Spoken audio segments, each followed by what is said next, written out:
That's IT Uploaded.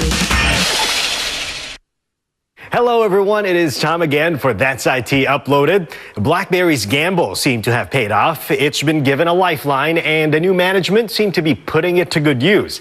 The success of the Z10 snowballed into a flurry of announcements at the recently held BlackBerry Live. And whether you're a crackberry or not, you will stand up and pay attention. Number 60 million active.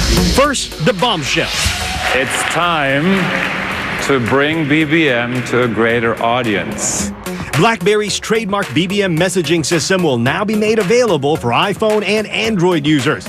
Finally, you might say, because BBM has been around way before WhatsApp or iMessage, but was restricted only to BlackBerry handset users.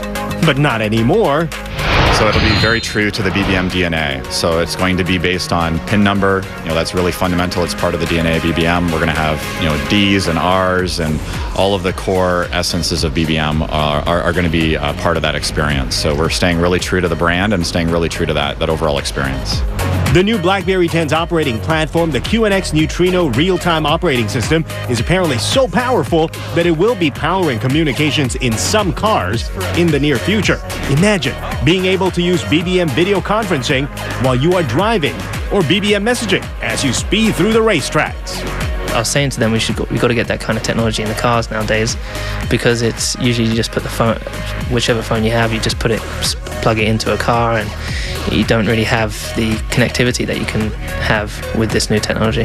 The BlackBerry Q5 handset was also made official at this event. This BlackBerry 10 device is an entry-level model running on the new BB10 platform with a QWERTY keyboard. The Q5 is predominantly constructed with a lighter plastic material and will be mostly sold in developing markets.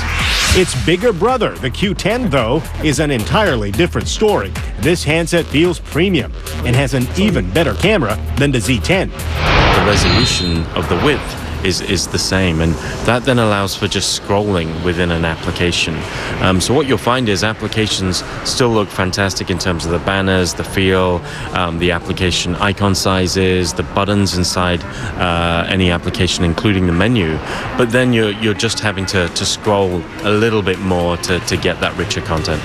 And of course, thousands of delegates flew in to hear BlackBerry's newest superstar high-profile employees speak. Alicia Keys started her career with BlackBerry only in January, but the singer already has her hands full with projects she told me are dear to her. Listen to our one-on-one exclusive interview. Heavy burden on your shoulders. You're supposed to move this company forward, what your boss said. How are you going to do that? Well, I think that it's a very natural evolution for this company, for BlackBerry. And I'm very excited to be the Global Creative Director because we really align in very natural ways.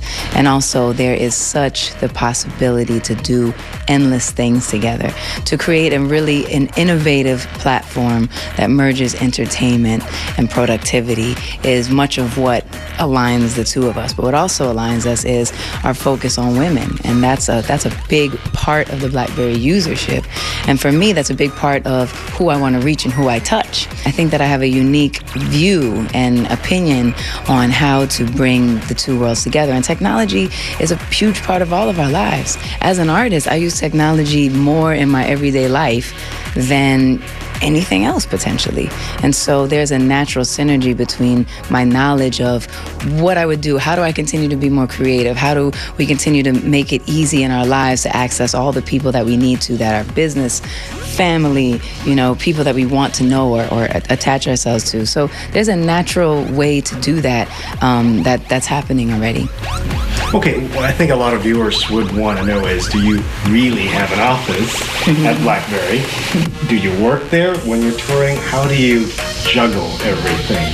So I'm not a day-to-day person, so I don't have a day-to-day office where I work at BlackBerry, but I do have an overarching vision for what and how we can collaborate and work together. Then I bring my relationships to the fold, and I'm able to access places and people that maybe they can't, and then they're able to access places and people that maybe I can't. So then together, the way that we work together, it adds a more wider spectrum. And so I would say that as opposed to, although we had an incredible meeting in Waterloo just a couple of of weeks ago, and we will surely continue to have these type of dialogues and conversations. So I am absolutely at the office, but I don't have an everyday office where I go. I'm able to work from all corners of the world, and I think that gives me that unique perspective that really benefits it. Okay, lastly, how can you make BlackBerry cool or hip again for the consumers out there? The coolest part about what's happening is that BlackBerry is reinventing itself. And when you're in the process of reinventing yourself, you are willing to do things, take chances, think in ways that I think most people won't. And so that in itself is a big statement and testament to where the brand is going. So for me, it's really about taking an everyday person's view and bringing it to life, bringing it to life, finding better ways to access applications that we use in our lives that would actually serve the BlackBerry platform in a unique way and there for the user, and innovating new things that aren't even alive yet in any other platform, so that there are things that are happening here that only happen here. And if you think Alicia is only here to increase BlackBerry's profile among the hip and happening, it is actually, and I think it takes time too. It does take time to really build it in regards to what you said, on the long term. And I think it should be long term. It shouldn't be something that is just like, by next month we're going to do this and that's it. It's like something that's constantly evolving and getting better. It's just the beginning of the reinvention of BlackBerry. So this is plans to go on for a long time.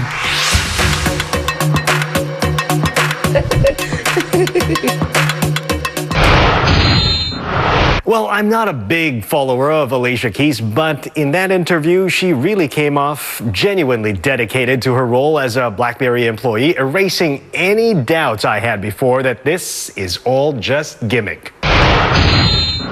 Well, Nokia is still struggling to get recognized for its superior smartphone products. It recently tweaked its flagship Lumia smartphone line and came up with the 925, which seemed to have addressed some of the older Lumia shortcomings. Channel News Asia's Natalie Fury with a look now at what might just make the Lumia a household name.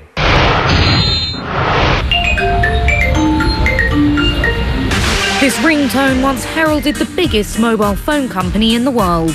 Here it announced the launch of Nokia's new flagship phone, the Nokia Lumia 925. The Finnish phone company has been trailing behind smartphone giants Apple and Samsung, and the effects have been felt. Sales have shrunk 40%, but with the new Lumia, Nokia is convinced it can stand out against its competitors. Imaging, fantastic differentiator to consumers. Things like wireless charging, the screen that I talked about, which allows you to read it in daylight as well as use a glove. Much was made of the SmartCam, which takes 10 images at once and then gives the option of selecting the best one. And the phone was certainly seen as an improvement on its predecessor. It was a bit heavy and slightly on the chubby side. And, Nokia has done an excellent job with this. You can't detract from that, of really whittling that down and giving it an aluminum body too. With the new and improved Lumia, Nokia will be looking to claw back market share from the likes of Apple and Samsung. But they'll also have to persuade consumers that the Windows operating system is intuitive and easy to use. Those at Nokia are confident they can do just that. Once they use the Windows Phone device and they see our differentiators, they really love it. It provides a great experience. It's simple to use. It really is vibrant. If you look at the, live tiles. Others are still not sure whether the gamble to only use the Windows operating system has paid off. You still need to be a brave soul to move into Windows Phone. I'm not going to lie, you will, depending on what apps you use already, you may find that your app isn't present there. Though with a range of phones at different price points, Nokia is not just looking at the Lumia to attract customers. There has even been talk of a tablet, but no word on that yet. It's a space we're eyeing with interest. No announcements today, and what we're really here to talk about is the 925. But at the launch, Nokia did promise a summer of new announcements. But now at least a lot is riding on whether the latest Lumia can rise in the smartphone world. If not, the company could see its share of the mobile market fall further. Natalie Fury, Channel News Asia, London. Well, thanks for joining me this week. If you are enjoying this show, or maybe you're not, let us know on our Facebook page or respond to us on Twitter. I'm Timothy Go. That's it.